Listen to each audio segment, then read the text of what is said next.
ज्यादा से ज्यादा अगर समय मेरे बाबा ने लिया ना तो 2 महीना, 1.5 महीना, 2.5 महीना, इससे ज्यादा नहीं लेगा। बाबा कार्य सफल कर ही देगा। विश्वास रखकर शिव। एक बात श्रेष्ठता में कही गई है, सांप के फन में जहर होता है। बोलो सही है कि गलत है? मधुमक्खी के डंक में जहर होता है। सही है? बिच्छू की पूंछ में जहर होता है।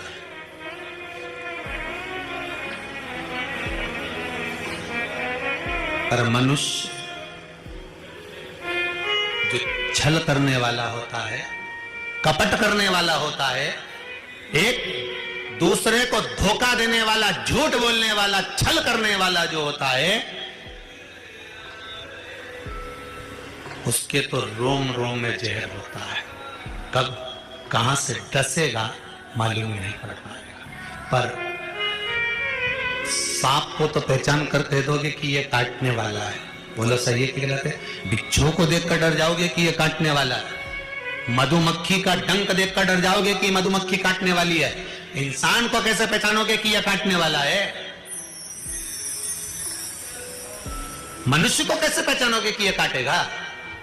मानव को कैसे पहचानोगे कि ये काटेगा? हो सकता है तुम्हारे नजदीक में रहता हो, तुम्हारे साथ में रहता हो और कई वर्षों तक साथ रह रहा हो, कब काट जाएगा आपको मालूम पड़ेगा? नहीं, सांप को देखकर भय जाएगा कि इस काट सकता है, बिच्छू काट सकता है, सांप, ये मधुमक्खी मुझे डंक मार सकती है, पर मनुष्य को कैसे पहचानोगे? तो शिव महापुराण की कथा एक बात बहुत सुंदर कहती है कि जितने विषैली हैं, मधुमक्खी शंकर जी के पास,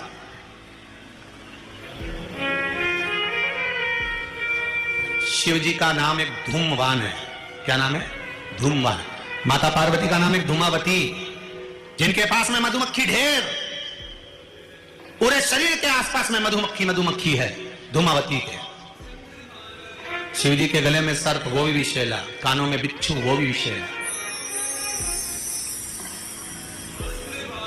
हम कैसे पहचानेंगे कि ये व्यक्ति विषैला है, ये हमको धोखा देगा, ये कपट करेगा, ये छल करेगा, ये झूठ बोलेगा, ये प्रपंच करेगा? कैसे पहचानेंगे?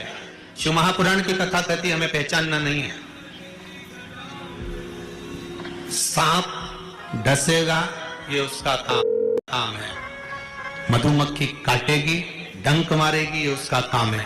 बिच्छू डंक मारेगा, ये उसका काम है। और मनुष्य हमको छलेगा, झूठ बोलेगा, कपट करेगा, हमारे साथ धोखा करेगा, ये उसका काम है। पर एक बात याद रखना, सांप का जहर उतारने वाले का नंबर अपने पास रख लो। काटेगा, तुरंत उसके पास पहुंच जाना, फोन लगा के मैं आ रहा हूं, काट खाया।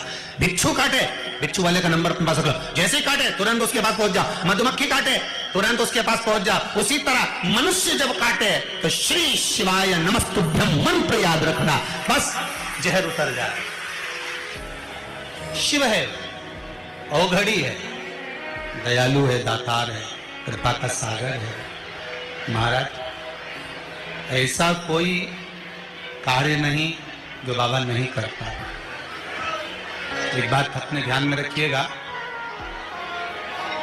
जिस समय पर आपको लगे कि कोई समस्या बहुत बड़ी आके खड़ी हो गई है, और बहुत बड़ी समस्या है, और आपकी दृष्टि में लग रहा है कि आपको ये समस्या बहुत बड़ी है, आपकी दृष्टि में आपको ऐसा महसूस हो रहा है कि ये समस्या बहुत बड़ी है और इसका कोई हल नहीं निकल रहा, सब जगह से होकर आ गए, हर जगह जाकर निवेदन कर लिया, विनती कर ली, और वो समस्या आपको लगता है कि बहुत बड़ी है, तो शिव महापुराण की कथा कहती है, महाराज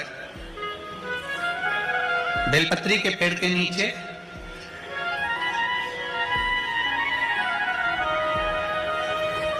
एक छोटा सा शिवलिंग का निर्माण करो। काय का निर्माण करना है? शिवलिंग। अब बेलपत्री के पेड़ के नीचे आप अगर सोचो कि भाई मैं ब्राह्मण हूं, सफेद मिट्टी का शिवलिंग बनाना है, क्षत्रिय हूं, लाल मिट्टी का शिवलिंग बनाना है, या वैश्य हूं, पीली मिट्टी का शिवलिंग बनाना है, या शूद्र हूं तो काली मिट्टी का शिवलिंग का निर्माण करना है, शिव महापुराण की कथा कहती है, लिंग पुराण कहती है, नर्मदा पुराण कहती है कि बेलपत्री के पेड़ के नीचे आप जिस शिवलिंग का निर्माण करें उसके लिए आपका वर्ण नहीं देखना, आपको तो बेलपत्री के नीचे की ही मिट्टी ले लेना, फिर वो जिस कलर।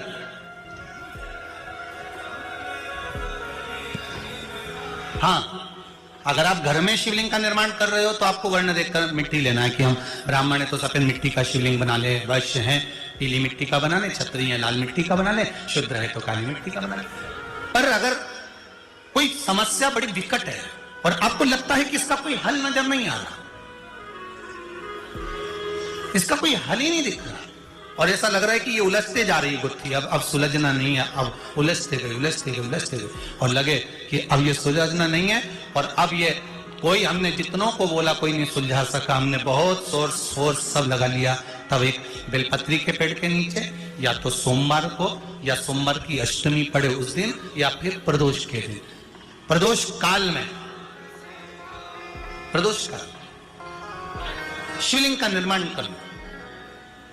और महाराज 5 सफेद फूल, थोड़ी सी काली तिल, एक यज्ञोपवीत, पंचामृत स्नान कराने के बाद बाबा को समर्पित कर कर, बाबा से निवेदन कर कर, घी का दिया लगाकर विनती कर कर, उस शिवलिंग से निवेदन कर कर बाबा को अर्ध परिक्रमा देना है बेलपत्री।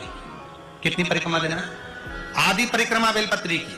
आदि परिक्रमा कैसे? जैसे शिवलिंग का निर्माण आपने यहां करा तो सामने बैठकर अगर आप उठे हो तो आधा बेलपत्र के पीछे जाना और वापस लौट कर जाना, पूर्ण परिक्रमा नहीं, अर्ध परिक्रमा कर कर शिवलिंग को नमन कर कर, दीप जब ठंडा हो जाए शिवलिंग को उठाकर निवेदन कर कर विश्राम कर दीजिए। उस कार्य को बोलकर शिवलिंग को जल में विसर्जन करना। कौन सा कार्य? जो सब दूर से आप हार गए और लगा कि अब इसके सिवाय कोई सार्थकता नहीं है, तब करना ये उपाय, तब करें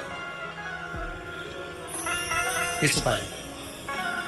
बाबा से निवेदन कर करा, मुझे विश्वास है ज्यादा से ज्यादा अगर समय मेरे बाबा ने लिया ना तो 2 महीना, 1.5 महीना, 2.5 महीना, इससे ज्यादा नहीं लेगा, बाबा कार्य सफल करेंगे। श्री शिवाय नमस्तुभ्यम। हर हर महादेव। दोस्तों वीडियो अच्छा लगा हो तो लाइक करना, सब्सक्राइब करना।